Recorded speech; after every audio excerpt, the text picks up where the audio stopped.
جی دوستو، اس میں ہم نیچے بیسمنٹ میں جا رہے ہیں جہاں پہ حضرت ابراہیم علیہ السلام کی ولادت ہوئی۔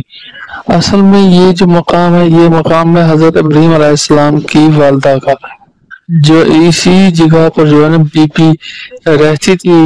یہ فقط انہی کا گھر تھا، بہت قدیم گھر ہے۔ یہ مقام ہے ولادت حضرت ابراہیم علیہ السلام، جو آپ کے سامنے نظر آ رہا ہے مقام حضرت ولادت۔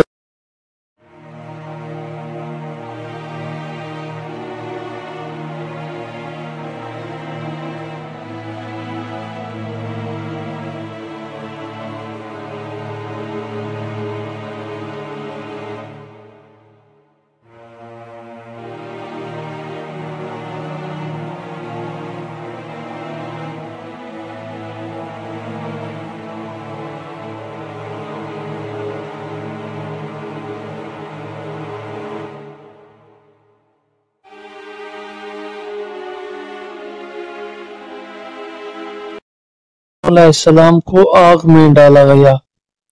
نمرود کے حکم سے جو حضرت ابراہیم علیہ السلام کو آگ میں ڈالا گیا یہی تھا، منی سے حضرت ابراہیم علیہ السلام کو اس آگ میں ڈالا گیا۔ یہی مقام ہے جو آج بھی موجود ہے۔ آپ دیکھ سکتے ہیں کہ اس کا مکمل واقعہ قرآن مجید میں موجود ہے۔ ابراہیم نامی فرعون نامی حسین علی سے یزید نامی سے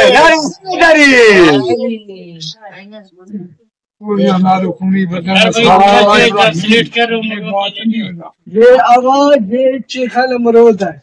قرآن میں آیا نہیں، نمرود تھا جو کہتا تھا میں خدا ہوں، خدائی دعویٰ کرتا تھا۔